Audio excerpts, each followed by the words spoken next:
ओम नमः शिवाय। मैं मुकेश कुमार मिश्र अपने चैनल एस्ट्रोलॉजी एंड आयुर्वेदा में आप सभी मित्रों का हार्दिक अभिनंदन करता हूं। और आज आप सभी मित्रों के समक्ष हम जो टॉपिक को लेकर के उस टॉपिक का नाम है पितृदोष को कैसे समझे एवं उसका निवारण कैसे करें।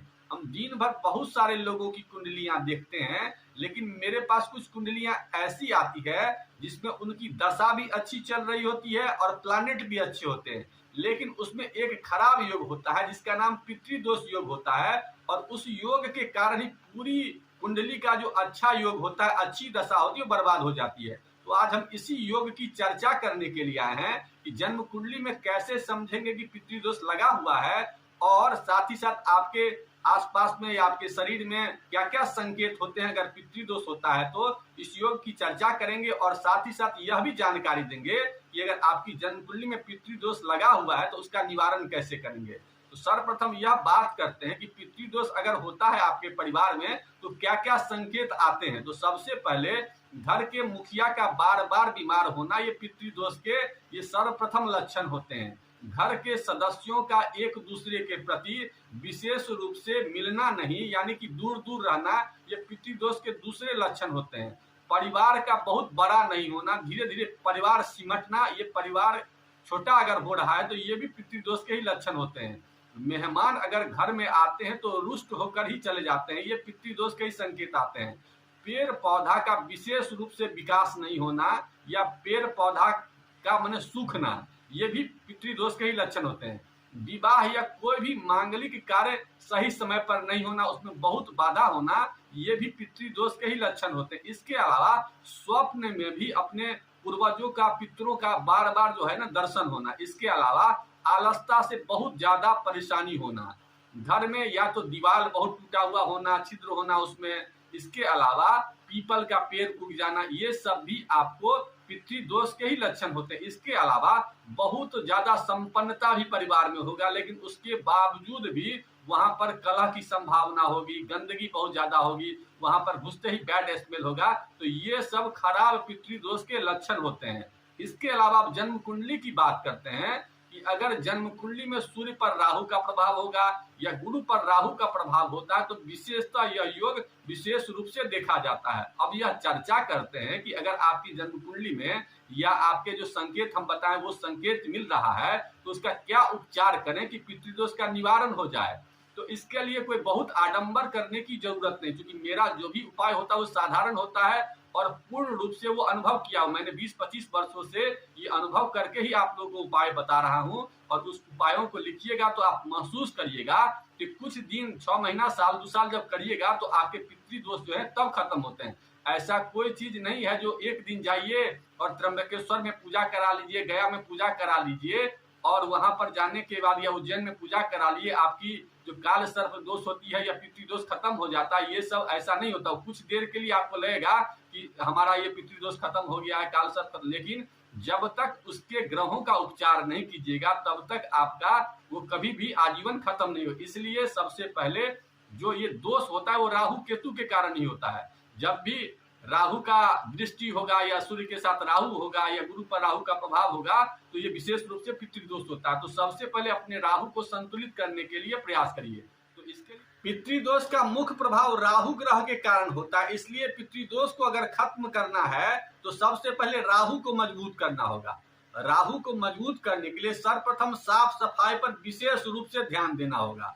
अपने घर में जो भी कूड़ा कबाड़ इकट्ठा है उसे दूर करने का प्रयास कीजिए। घर में कभी कभी या तो नमक का पोछा दिया कीजिए, घर में जितने भी मकरा के जाला हैं उन सबका सफाई कीजिए। और कभी कभी गौमूत्र अगर आपको मिल जाए तो गौमूत्र से भी कभी कभी छिड़काव कर दिया कीजिए। इसके अलावा कभी कभी ये ध्यान रखना कि गंगा जल से भी कभी कभी छिड़काव कर दीजिए। तो इससे क्या होगा, आपके जो घर में गंदगी है वो खत्म हो जाएंगे, और गंदगी जब ही खत्म हो जाएंगे तो आपके राहु के शुभ परिणाम देखने को मिलेंगे।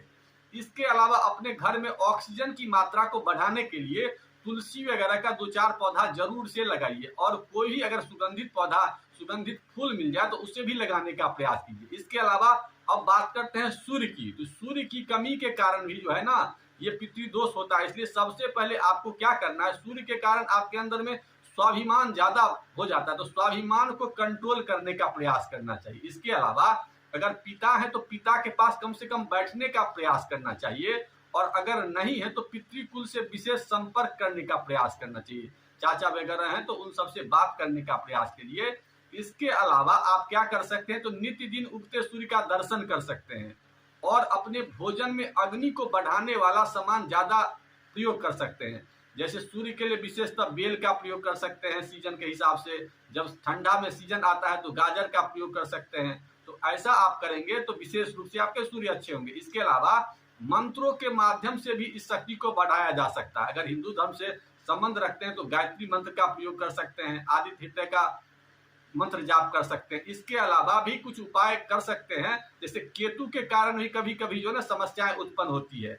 तो केतु को, चूंकि राहु और केतु सदैव एक दूसरे से सप्तम होते हैं, जहां राहु की दृष्टि होगी वहां केतु का भी आपको सप्तम में अगर दृष्टि हो गया तो ऐसे में नुकसान होता है। इसलिए केतु के लिए आपको 2-3 उपाय करना है। उसके लिए क्या करना है, अपने शरीर से किसी भी फटे सामान का संपर्क नहीं करना है। वर्ष में एक बार अपने पहने हुए जूता चप्पल का दान जरूर करना है, इससे आपके केतु ग्रह अच्छे होंगे। इसके अलावा आपको क्या करना है कि पीपल वृक्ष के पास जाकर के कुछ देर बैठने का प्रयास करें। इसके अलावा अपने घर में हल्दी वगैरह का विशेष रूप से ज्यादा मात्रा में प्रयोग किया कीजिए। इसके अलावा आप अपने पूर्वजों की जो भी मृत तिथि हो, जिस तिथि को वो गुजरे हैं, उस दिन उनके नाम पर कुछ भोजन या कुछ भी अन्य जो आपकी श्रद्धा हो, जो सामर्थ्य हो, या एक टॉफी ही क्यों ना हो जो उनको प्रिय हो, उसका दान जरूर किया कीजिए। इसके अलावा पशु पक्षी को भी दाना दिया कीजिए। पशु पक्षी को दाना देने से भी आपके जितने भी खराब प्रभाव होते हैं वो खत्म होते हैं, और आपके पितृ लोग उससे खूब आनंद महसूस करते हैं। इसके अलावा शनिवार को और अमावस्या को विशेष रूप से साफ सफाई कीजिए। इसके अलावा पितृदोष की शांति के लिए गरुड़ पुराण का पाठ या तो स्वयं करिए, अगर पाठ नहीं कर पाते हैं तो YouTube पर जा करके और उसके मंत्रों को या जो भी उसके शब्द होते हैं उसको कभी कभी सुना कीजिए। ऐसा करने से भी पितृदोष की शांति में विशेष रूप से आपको फल मिलेगा। इसके अलावा आप भगवत गीता का भी श्रवण किया कीजिए। कभी कभी भगवत गीता जाइए यूट्यूब पर, या किताब है तो उसे पढ़ लिया कीजिए, नहीं तो यूट्यूब पर जाके सुन लीजिए। ऐसा भी करेंगे तो आपके पितृदोष जो समस्या है उस समस्या का इससे भी कमी होगा। पितृदोष की शांति के लिए अब एक विशेष उपाय की चर्चा कर देते हैं। अगर विशेष रूप से पितृदोष तो ज्यादातर आजकल के परिवारों में देखते हैं कि मिलता रहता है, बहुत लोग इससे डरते भी रहते हैं। तो डरने की जरूरत नहीं, कुछ साधारण उपाय करेंगे तो 6 महीना, साल 2 साल जब करेंगे तो आपके पितृदोष जो है वो समाप्त हो जाएंगे। उपाय क्या है, सबसे पहले आपको या तो हल्दी की माला लेनी है। अगर हल्दी की माला न मिले तो हल्दी की गांठ बाजार से लाना है और उसे बढ़िया से पूजा वगैरह भगवान विष्णु के सामने में कर लेना है। उसके बाद उस हल्दी को क्या करना है, नित्य दिन एक मंत्र पढ़ना। उस हल्दी को हाथ में रख लीजिए, या माला है तो उससे कर लीजिए, नहीं तो हाथ में रख करके या तो 11 बार कर लीजिए अगर आपके पास समय कम है तो, नहीं तो अगर समय है तो 108 बार नित्य करिए।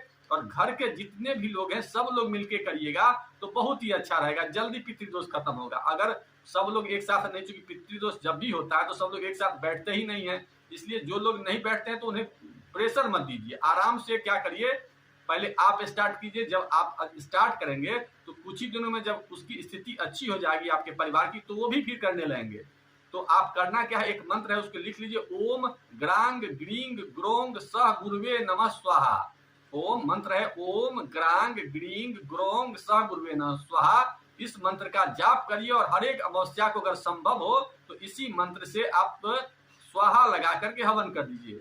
ओम मंत्र बढ़िया से लिख लीजिए, ओम ग्रांग ग्रींग ग्रोंग सह गुरुवे नमः स्वाहा। इस मंत्र का जाप करने से आपके जो भी पितृदोष होंगे वो खत्म हो जाएंगे, और आपके परिवार में सभी लोग जो भी मांगलिक कार्य रुके हुए हैं, जो भी शुभ कार्य रुके हुए हैं, आपकी कुंडली में अगर अच्छे योग हैं तो उन सब योगों का आपको शुभ परिणाम देखने को मिलेगा।